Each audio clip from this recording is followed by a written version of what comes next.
Então bora lá, pessoal, bora reagir a mais um vídeo aqui no canal. Vamos ver o canal Brasão de Armas, Assassin's Creed, os maiores erros e acertos do jogo. Vamos dar um like nesse vídeo. Antes da gente começar, não esquece de deixar o seu like, se inscrever no canal para ajudar. E se você quiser sugerir react, manda um direct lá no Instagram e me segue lá também, @ocombogamer. Enfim, bora lá.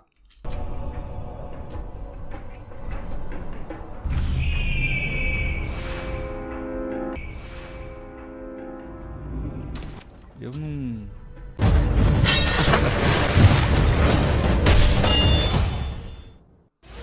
Oi, meu nome é Thiago Braga, sejam muito bem-vindos ao Brasão de Armas. Quando lançou esse jogo em 2007, eu já tava noivo, ralando o lombo num cartório, carimbando documentos 8 horas por dia, 5 dias por semana, fazendo faculdade à noite e com um notebook merda que dava lag só em digitar texto. Aí você imagina eu querendo rodar um jogo desse. Eu nem tentava pra não passar raiva. Aí em 2008 eu casei, comecei a dar aula. Nossa, se pensar que Assassin's Creed era um jogo pesado, né, velho? Que bizarro, olha como tudo muda.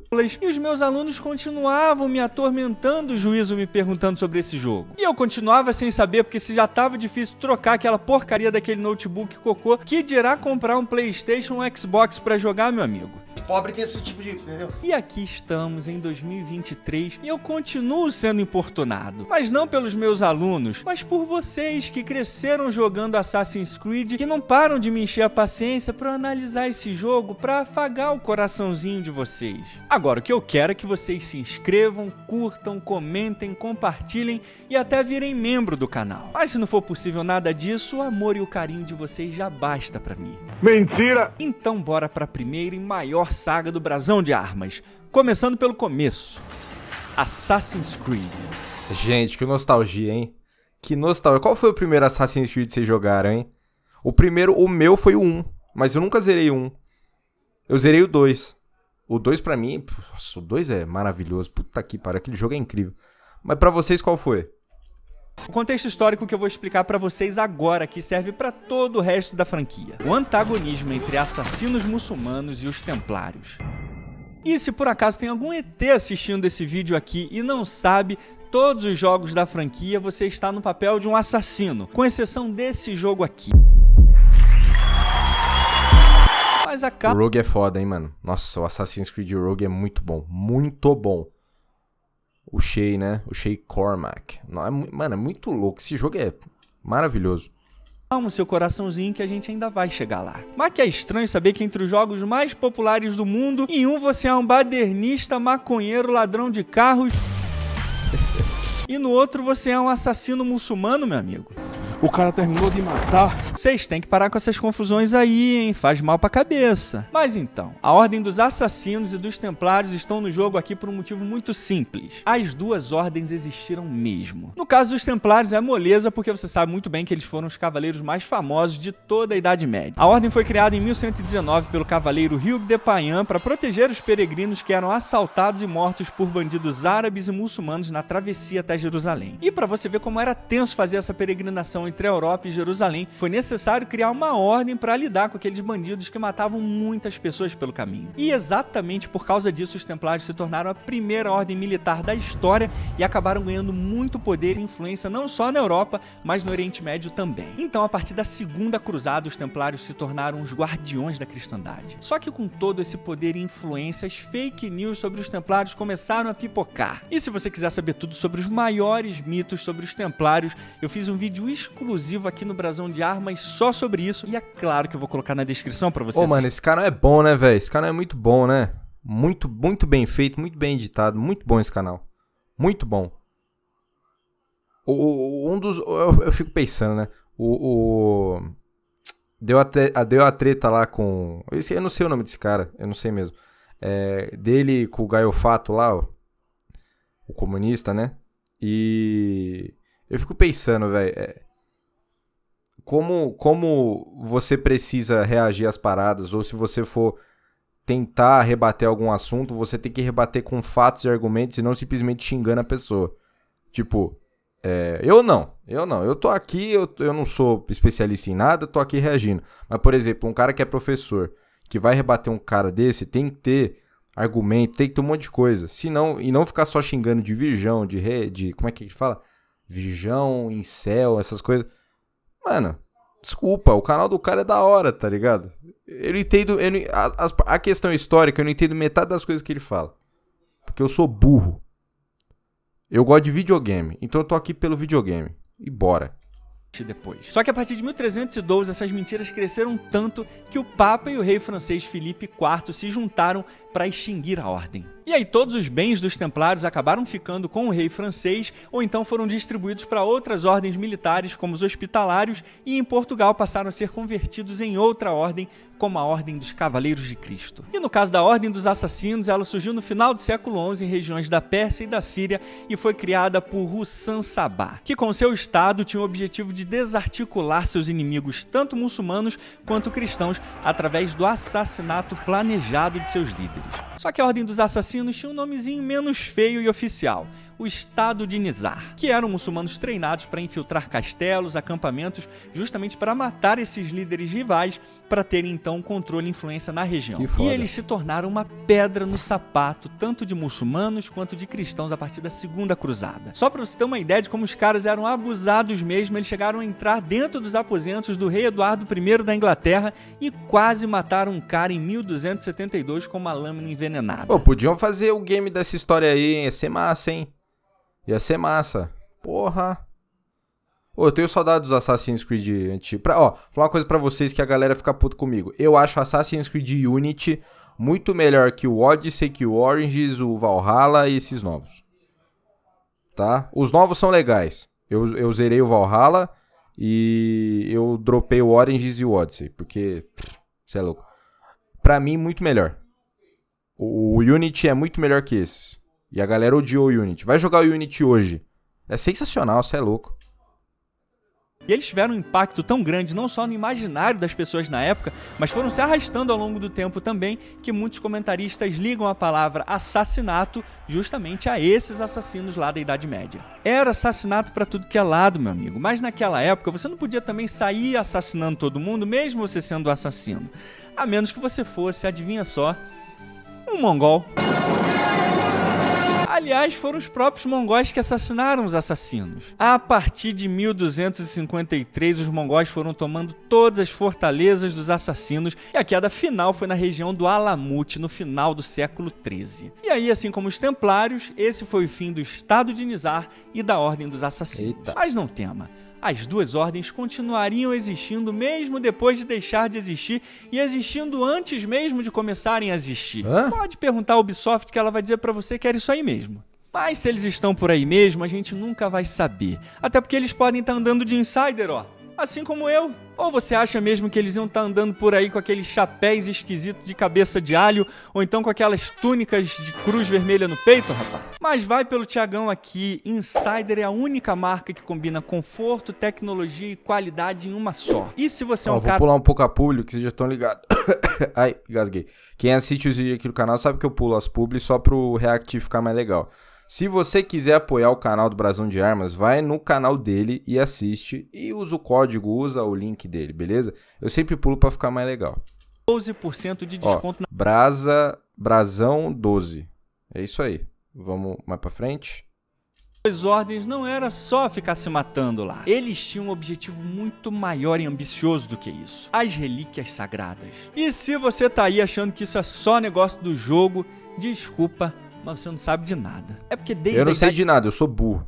Idade Média, os templários juravam já ter encontrado o Santo Graal. Aliás, tem crônicas até do século XII que confirmam exatamente isso, como o caso da crônica Parzival, escrita por Wolfram Erlenbach. O problema é que ninguém sabe o que era esse Santo Graal. Imagina só a cabeça dos medievais lá, imaginando que os templários pudessem ter um pedacinho lá da madeira onde Jesus morreu. Se você hoje ficar aí dias na fila, queimando a cara o dia inteiro no sol, pra assistir esse showzinho aí do Coldplay. Porque a gente acordou às 6 horas da manhã pra vir pra cá, ficar no sol quente. Isso aqui é sol quente, isso aqui. Imagina o que os medievais fariam lá na Idade Média só pra chegar perto dos templários, meu amigo.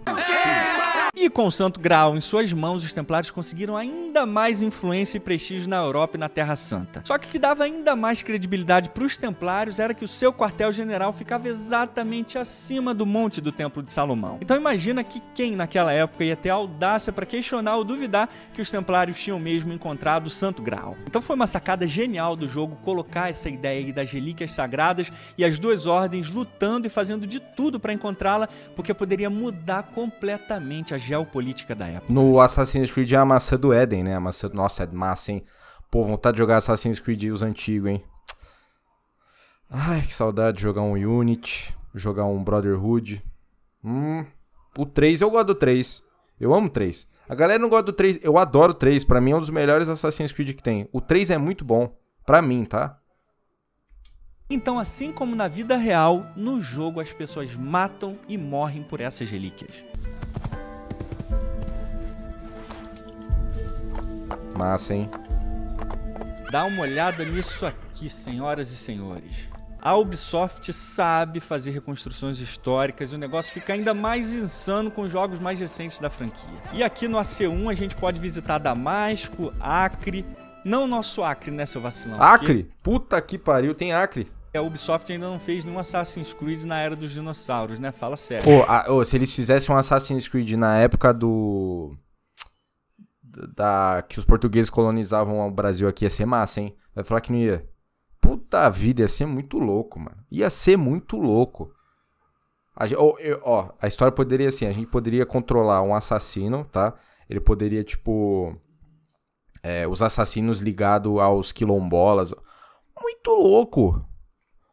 Eu já imagino a história, um assassino... Se o Connor era um indígena, aqui a gente podia fazer o personagem principal do Assassin's Creed no Brasil ser um escravo que se liberta, vai pros quilombos e descobre a ordem dos assassinos lá.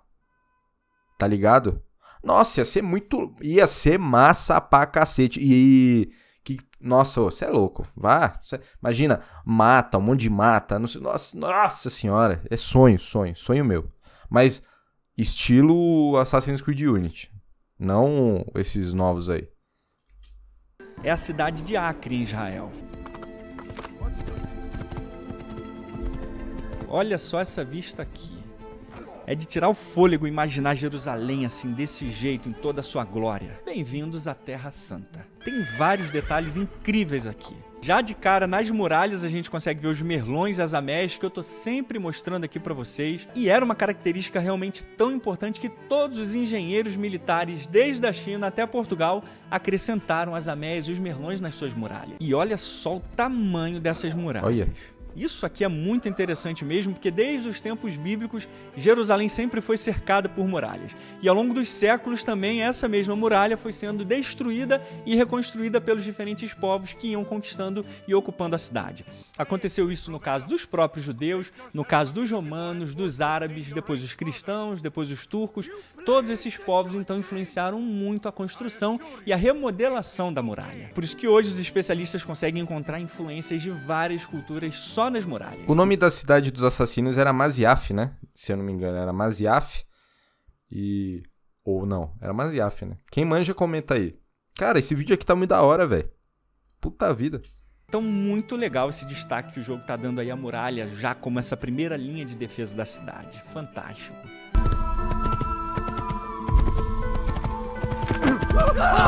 Muito legal isso aqui também, imaginar Jerusalém fervilhando de pessoas na época das cruzadas. Aí, você tá andando por lá, de repente encontra um muçulmano gordo, umas galinhas presas numa gaiola. Mesmo na época das cruzadas, não era só treta 24 horas por dia, 7 dias por semana, não. As pessoas viviam, se divertiam, comiam, faziam suas atividades normais do dia a dia.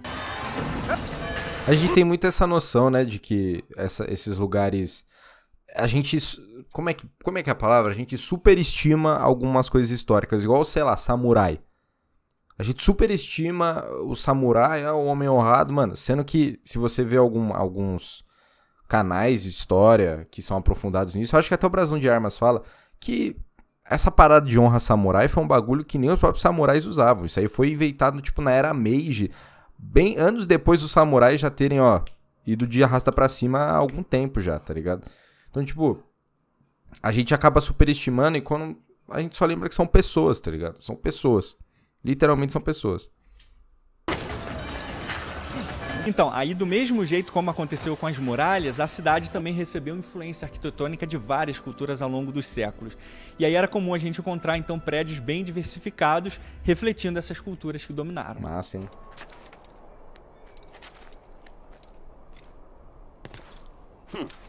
Essa aqui é aquela mesquita famosa lá de Jerusalém, que foi construída no finalzinho do século VII.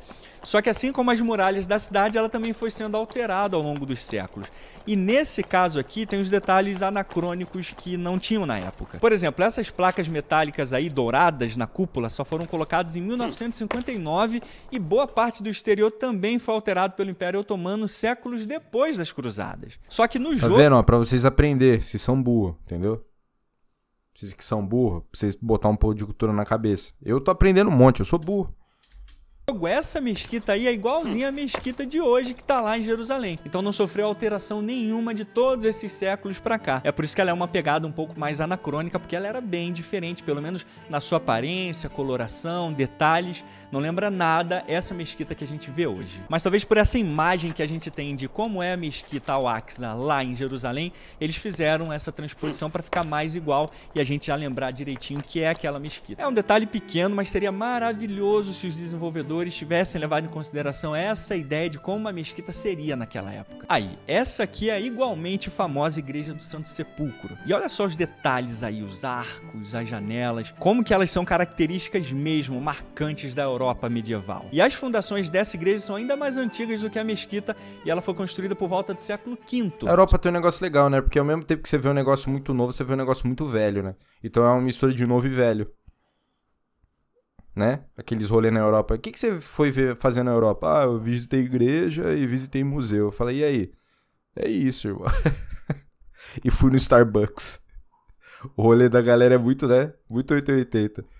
Só que depois ela foi sendo danificada por ataques sucessivos do Império Sassânida e depois destruída também por terremotos, até que finalmente ela foi reconstruída no século XI nos padrões das catedrais e igrejas europeias da época. Olha. E só para você ter uma ideia da importância dessa igreja, nenhum peregrino que vinha desde a Europa, de qualquer lugar da Europa, podia dizer que tinha concluído a sua peregrinação se não chegasse dentro da igreja e fizesse uma oração. É tipo a Aparecida do Norte aqui no Brasil, só que versão estrangeira. Então chegar na Igreja do Santo Sepulcro e orar fazia parte da conclusão da peregrinação. E não é à toa, né? Afinal de contas, a cristandade acreditava que ali era o local onde Jesus Cristo foi morto e foi enterrado por 3 dias. Eita. Então, assim, ver esses dois monumentos tão importantes para essas duas culturas tendo um papel de destaque assim no jogo é demais mesmo.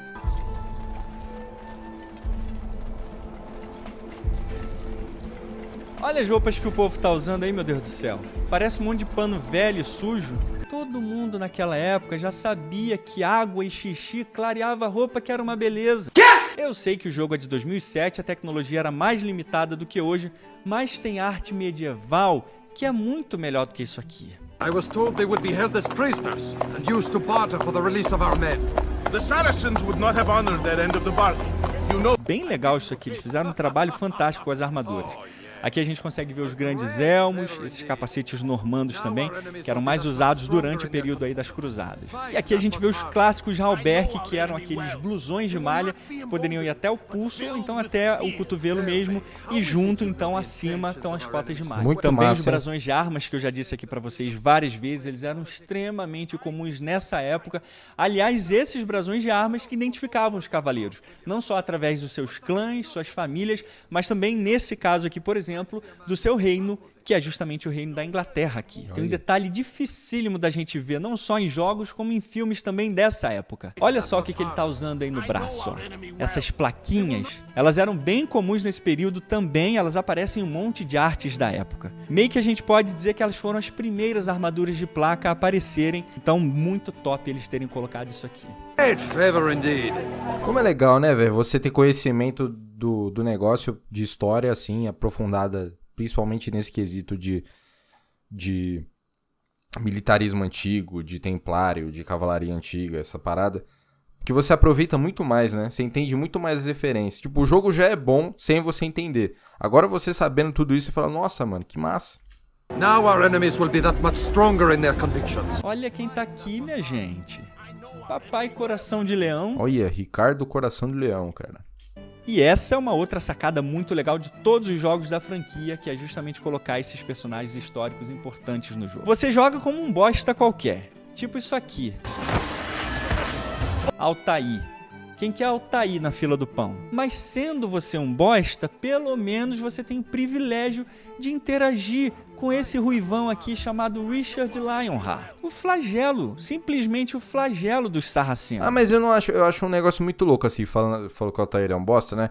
O Altair, eu acho que ele não tem o desenvolvimento tão bom. Tanto que a Ubisoft viu isso e foi melhorar no Assassin's Creed Revelations, que a gente vê o Altair velho, como ele morreu, que ali é da hora. Ali é massa, você fala, pô, o Altair é foda. Mas no primeiro jogo, tipo, eu não senti uma empatia pelo Altair, assim. Do mesmo jeito que a gente sente pelo Ezio, né? Porque o Ezio foi um negócio... A gente acompanhou o Ezio bebê, a vida inteira do Ezio, até a morte dele lá na animação. Qual que é o nome daquela animação? Tipo, vem do Revelations, aí a animação mostra o Ezio bem velhinho mesmo. Aí a morte dele. Sensacional, mano. Sensacional. O Ezio é foda. Ó, o Ezio, pra mim, é o melhor protagonista do jogo inteiro. Da saga inteira. Aí depois vem o Arnaud, do Unity. Eu acho... Não, o Arnaud não. O Connor. Ezio, Connor. Que eu acho o desenvolvimento do Connor muito legal, porque ele é retardado. Tipo, ele é todo bravinho, todo indisciplinado. Tá? A gente vê a jornada da pessoa aprendendo, literalmente, a se tornar um guerreiro ali com o Connor. Então ele é todo errado, ele é todo disciplinado, todo bravo, faz burrice, faz cagada, até aprender a se tornar um assassino mesmo. Igual o Ezio, né? Eu acho muito legal. Acho muito massa mesmo.